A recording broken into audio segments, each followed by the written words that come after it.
Hey friends, I know that the RTX 30 series just got announced, but I want to take a look back at a card that came out September 18th, 2014. Yes, my friends, we're taking a look at a 6-year-old card today to see how well it holds up in 2020 in modern games. We're taking a look at specifically the GTX 970. This model is an EVGA AXC 2.0 version, it says SSC somewhere, and actually we reviewed this card back in 2015 over on the UFD Tech channel. It's one of my very early videos, and if you want some nostalgia, you can check it out right up there. Hey guys, welcome to the UF Disciple channel. Today we're going to be unboxing and reviewing and benchmarking the EVGA, I know how to pronounce it correctly, GeForce GTX 970. So let's get started.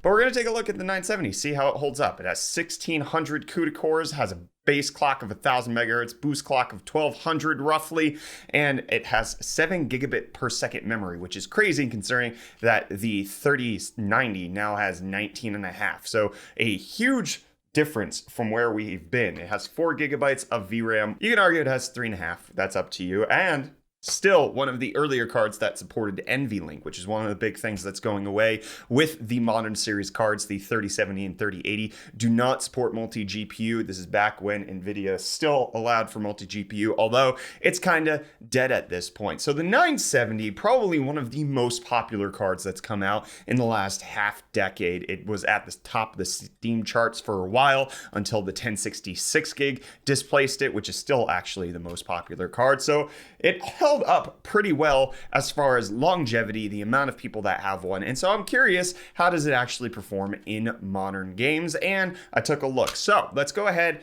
and talk about that, because I benchmarked this at 1080p medium, because right now this goes for used around $75 to $100. I personally paid $80 for this used model on eBay, so I was able to pick it up pretty decently. I saw one going on eBay for only $50. So we can see how a super budget old school card performs in modern games. 1080p resolution, because that's probably as far as you're going to push it with this type of card, and it's still the most common monitor set out there. And then we set everything to medium settings because we don't need to run high end. This was never a high end card. It was always the medium version, cost $329 at launch.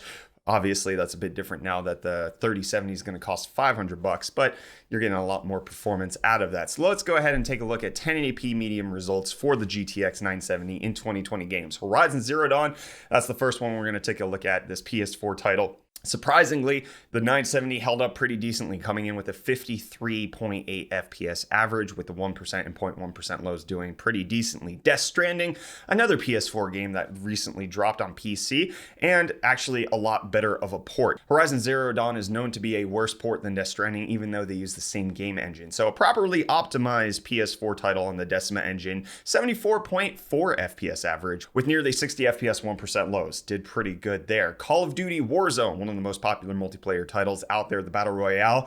The card got 181 FPS. You have no problem driving 144 hertz monitors on this. 1% lows, 126, and 118 for the 0.1%. I tested Fall Guys just to see if there was going to be any issues, and even at the highest settings, the 970 got 60 FPS rock steady. So you're good there. Although my Fall Guys has an issue where it won't go above 60 FPS. This is like a common issue that's been presenting itself with Fall Guys. I can't get it to run at high refresh rates no matter what system I'm on. So it'll do better than 60 FPS. Red Dead Redemption 2, Rockstar's latest game to come to PC, 61.8 FPS average, 52.41% lows. Dang good. Fortnite, another esport title, 163 FPS average, does really well. High refresh rate monitors, not a problem. Assassin's Creed Odyssey, which is the latest one until Valhalla comes out, 64.5 FPS. Valorant, another esports title, 279 FPS. You're doing all right there.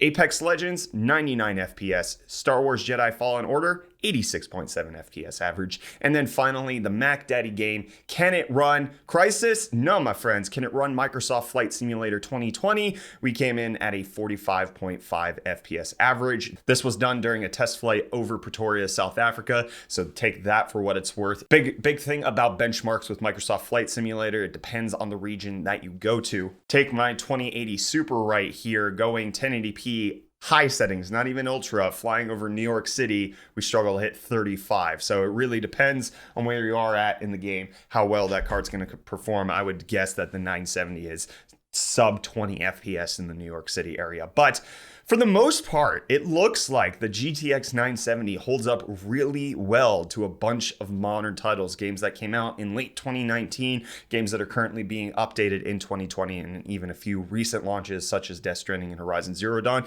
You can expect to get close to that 60 FPS average even at medium settings. So the GTX 970 is still a gosh dang win in 2020 for $75, maybe 50, maybe it'll go down a little bit more with the 30 series now coming out. The GTX 970 still puts up a good fight. Obviously, we have new games coming out still later this year, such as Cyberpunk, such as Assassin's Creed Valhalla. So let me know down in the comments if you would like for me to do a double check on this later in the year once we get more modern titles, and then obviously with new features coming out from the 30 series and games actually starting to account for the next gen consoles and the new cards that are coming out from AMD and Nvidia. The 970 might get pushed back a little further in performance, but for now 1080p 60 in most AAA titles at 1080p medium, and then over 144 FPS in what appears to be most esports titles. You're going to be good to go. So I'm curious to hear from you guys down below in the comments. Have you been eyeing a 970 on the used market? Have you been looking to get rid of your 970?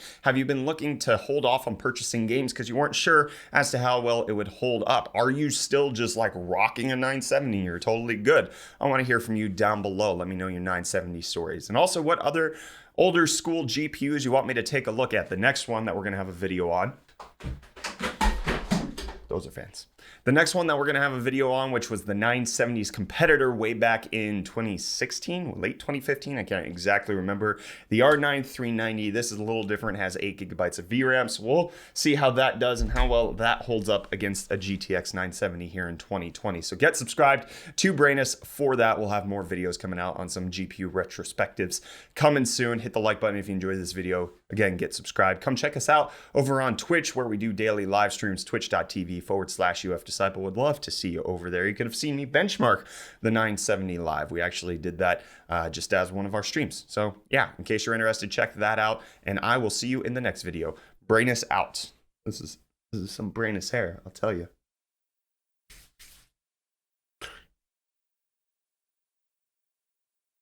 Meth Gita having a rough 2020. Tell you what.